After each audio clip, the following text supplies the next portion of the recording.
Hello everyone! Hello mga ka-beautiful! Welcome to my YouTube channel! And for today's vlog guys, nagkaroon ako ng chance para mag-record ng gagawin ko for today. Ayan, sa tagal kong nawala, hindi ko na alam kung ano yung magiging intro ko. So anyway guys, magsiset up ako ng aquarium. Ito ay ang aking first ever personal aquarium na ako mismo ang magsiset up. So, nanood ako ng mga maraming videos, maraming vlog, how to set up your own aquarium as a beginner. So, sana guys, ma-achieve ko yung gusto kong output, layout, or design ng magiging aquarium ko. Kasi nowadays, masyado akong naging interesado sa fish. So, ngayon, gagawa tayo ng ating aquarium. Actually guys, meron akong isang aquarium which is 80 by 45 by 40. Ito ay sinet up na sa shop. So, nanood lang ako sila nag-set up, and after that, dinala ko na lang sa bahay. Nilagyan ko na lang ng water and fish. So, yun na yun. Ngayon, medyo naging interesado ako. So, ako naman ang gagawa ng sarili kong aquarium na ako yung mag-set up. So, ayan guys, manood kayo hanggang sa huli para malaman nyo kung ano yung magiging output ng aking aquarium for today's vlog. So, ayan guys, ito na ang ating fish tank. Ito ang ating clear glass tank which is 50 by 50 ang size, and then 45 yung height. Dito tayo mag-a-assemble. And of course, yung mga kakailanganin natin sa ating pag-set up ng ating aquarium. Meron tayong wood. Ayan, marami tayong mga varieties of aqua plants. I have my filter, my lights, LED light, and then this one, glue for the plants. Andyan ang ating soil, mineral, sand, and then meron tayong rocks. So, ayan guys, i-assemble na natin. Samahan niyo ako. So, let's start! So, this is now our tank which is 50 by 50 by 45. So, ang pinakaunang gagawin natin is yung pinaka-base ng ating aquarium. Ito yung sinasabi nilang substrate which is a combination of, meron akong volcanic minerals. Yan, ilalagay natin lahat yan. So, ayan guys, i-spread lang natin yung minerals para ma-occupy niya yung pinaka-base. And then, ang susunod, second layer na ginamit ko is aqua soil. EDA, ADA Aqua Soil, yung brand niyan. So, ilalagay natin lahat yan ulit. And, i-spread din natin ulit. Depende kung anong layout yung gusto nating ilagay. Pwede siyang flat lang siya, flat surface. Pero sa akin, ang ginawa ko is parang paakyat, pataas siya, parang mountain yung effect niya. So, mababa, flatten sa bandang harap, and then yung kalahati, medyo paakyat siya. So, ayan, ginamitan ko ng spatula para mas mabilis ang pag-distribute ng soil.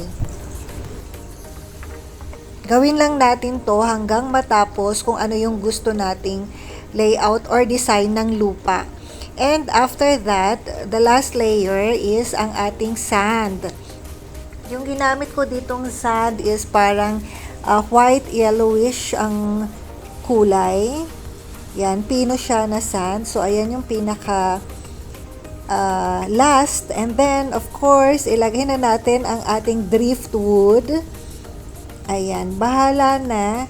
Ang maganda is nakapili ako ng maayos na driftwood na pwede ko siyang i-design ng ganyan. Sa gitna lang siya guys, and then we'll just have to put glue also para magdikit siya at hindi siya maghiwalay. Ayan, depende na lang kung ano yung gusto nyong layout. And of course, ilalagay natin ang mga rocks Depende rin kung paano natin yan i-distribute, kung paano natin siya pagdidikit-dikitin. Ako ang ginawa ko lang, parang gusto ko kasi ng parang bundok, parang rocks, na mayroong tumubong puno, something like that ang effect. So, ayan. So, nilagyan ko rin ng glue yan para magdikit-dikit yung rocks. And after that, medyo nag-spray lang ako ng konting water para mag-wet ng konti yung ating substrate. Ang next, magiging plantita na tayo. So, lahat ng binili kong plants, ayan, itatanim na natin siya. Ayan. So, dinistribute ko lang din. Marami akong varieties of aqua plants. To name a few, meron akong Java moss, Java fern, Ludwiga, and then Cryptocorin. Ano pa ba? Ano pa ba yung nabili ko? Basta marami siya. Nakalimutan ko na yung mga ibang pangalan ng plants na ginamit ko. Hanggang matapos at maubos lahat ng plants na binili ko. Tinanim ko lang siya dyan sa likod, sa gilid. Ayan. Meron din akong anubias pala. Anubias. Yan yung dinikit ko sa pinaka-branch ng puno using the aqua glue.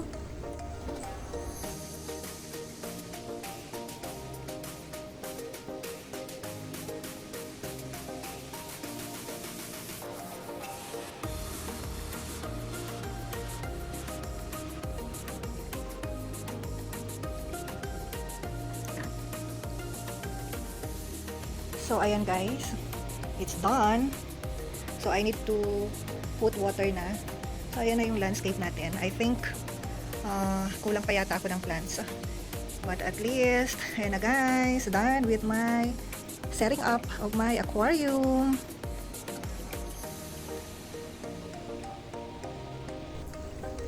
Ayan, maglalagay na tayo ng water. Ayan, nagmano-mano ako guys. Tag-igib ako ng balde-balding tubig at binuhos ko siya ng ganyan. Tinabo, kumbaga. Kasi hindi ko ginamit yung hose na nabili ko kasi ayoko siyang idirekta from the faucet at mainit yung water. Hindi ko makokontrol. Mamamatay lang yung mga plants ko. And after that, nung napuno na siya, so, ikakabit na natin ang filter. Ayan, nakabit ko na yung filter. And then, the LED lights. Ayan, ititest natin yung ating light.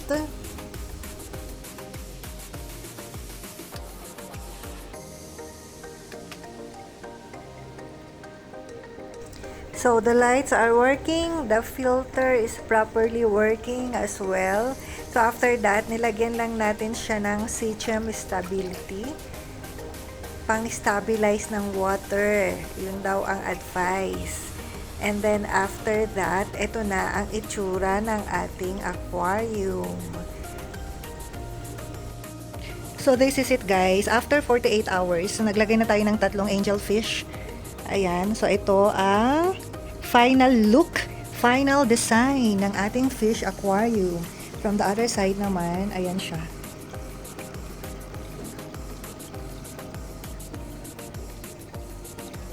Hindi masaya kung hindi natin dadagdagan ng iba pang fish. So, right now, we are adding danios. Zebra danio na fish para maging masaya sila. Tankmate ng angelfish. And of course, not only 3 angelfish, dadagdagan pa rin natin yan para big family ang ating aquarium at maging bubbly and happy ang ating mga fishes. So, ayan guys. After 48 hours, as in, totally working na ang ating aquarium. Kompleto na ang mga isda. So, this is it guys, ang ating aquarium, finally, totally working na siya, complete na ang ating fishes. So, angelfish are very peaceful kind of fish. Hindi sila yung masyadong magaslaw, ayan, tahimik lang sila, very quiet. So, happy family And again guys, if you enjoyed watching this video, please don't forget to like, comment, and subscribe. Thank you for watching. Bye-bye.